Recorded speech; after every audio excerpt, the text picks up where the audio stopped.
বছর শেষের খুশি নগদে হবে বেশি। নগদ পেমেন্টে নির্দিষ্ট ক্যাটাগরির কেনাকাটায় 300 টাকা পর্যন্ত ক্যাশব্যাক।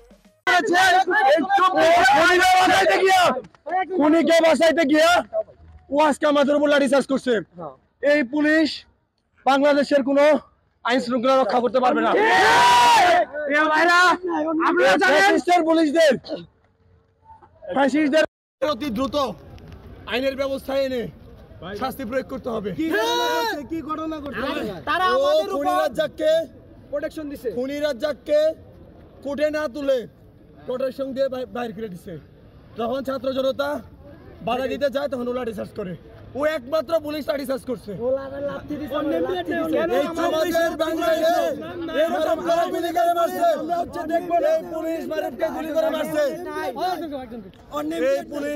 গুলি করে মারছে। আজকে আবার লাঠি চার্জ শুরু করছে। কি চান এটা? ওরা পূর্বের রূপে ফিরে আসছে। আমরা 1 ঘন্টার মধ্যে চাকরিচ্যুত করতে হবে।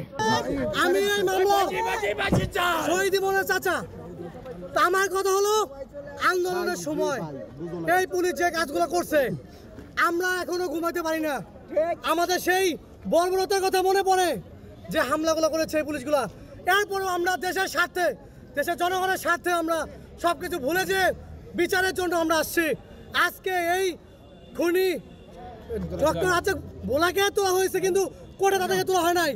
আমাদের সাথে সিনেমিনি খেলা হয়েছে। আমাদেরকে বলছে তাদের কোর্টে নিবে, কিন্তু তাদেরকে কোর্টে না নাই।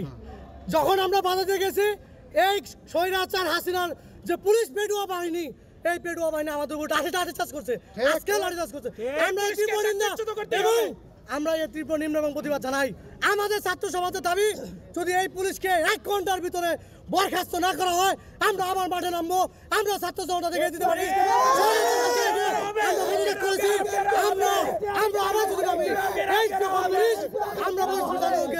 আমরা রুখে দিব। আমরা বলতে চাই অতিবিলম্বে এসপি সাহেব যেন ওনাকে 1 ঘন্টার ভিতরে বহিষ্কার করে। আমাদের মনে হচ্ছে একটা সাধারণ একটা কোর্ট বসানো হয়েছে। এখানে তাকে আমাদের এখানে হাজির করার কথা ছিল, কিন্তু আমরা দেখতে পেলাম আমরা মনোভাবে আমরা মিছিল করতেছিলাম। স্বৈরাচার যে আব্দুর রাজ্জাক ছিল, এতদিন নির্যাতন করেছে। আমরা জানি 3 আগস্টে তারা একটা আলোচনা করেছিল এই আবমর ছাত্র জনতার উপর হামলা করার জন্য। এখানে এই রাজ্জাক বলাও ছিল, এখানে তাকে মিথ্যা সে বারবার প্রমাণ করার চেষ্টা করেছে। এখানে একটা মিথ্যাভাবে সাজানো হয়েছে, তাকে আবার এখান থেকে নিয়ে চলে যাওয়া হলো। আমাদের কথা হলো এখানে যে সাজানোভাবে এখানে হাজির করার জন্য তাকে নিয়ে আসা হলো, কেন তাকে এখানে কোর্টে উপস্থিত করানো হলো না, তাকে এখান থেকে নিয়ে যাওয়া হলো। তারপরে আমরা দেখতে পেলাম এই পেটুয়া বাহিনী রাজ্জাক ভোলাদের লোক পুলিশের মধ্যে এখনো রয়ে গেছে। আমাদের মনে হচ্ছে তাদের পেতাত্তা পুলিশরা আমাদের উপর হামলা করেছে বলে আমরা মনে করছি। অনতিবিলম্বে এই পুলিশ এই সৈন্যকে আমাদের এই টাঙ্গাইল শহর থেকে বিদায় করতে হবে। আমাদের অনুরোধ থাকবে 1 ঘন্টার মধ্যে এই পুলিশের এই সৈন্যকে যদি এখান থেকে না সরানো হয় আমরা টাঙ্গাইলে বৃহৎ পরিসরে আন্দোলন করে তুলবো ইনশাআল্লাহ। তাদের বিচার নিশ্চিত করার জন্য, তারা যাতে কোনোভাবে ছাড়া না পায়, আমরা এটা নিশ্চিত করার জন্য আমরা ছাত্র প্রতিনিধিরা এই জায়গায় উপস্থিত ছিলাম। কিন্তু তারা কি করলো, আমাদের সাথে একটা নাটক করলো। তারা তাকে বিচার বিভাগে না উঠিয়ে, তারা আদালতের কাঠগড়ায় না উঠিয়ে তারা এই জায়গা থেকে তাদেরকে নিয়ে গেল। আর ওই সময় আমাদের ছাত্ররা আমরা তাকে বাধা দেই। আমরা এর জন্য বাধা দেই তাকে যেন বিচারের মুখোমুখি করা হয়। আমরা তাকে বিচারহীনতার মধ্যে আমরা রাখতে চাই নাই, কিন্তু পুলিশ ওই সময় আমাদের ওপর আঘাত করে এবং চিহ্নিত কিছু পুলিশ, আমরা এসপি স্যার এবং পুলিশ প্রশাসনকে বলে দিতে চাই যারা আওয়ামী লীগের দোষর আছে তাদেরকে পুলিশ থেকে বরখাস্ত করতে হবে। যদি বরখাস্ত না করে আমরা 2000-এর উপরে মানুষ ছাত্ররা শহীদ হয়েছি, আবার আমরা রক্ত দিতে প্রস্তুত আছি এবং এদেরকে নতুন বাংলাদেশে কোনো ঠাঁই হবে না। বিচারের মাধ্যমেই এদের অবস্থান নিশ্চিত হবে।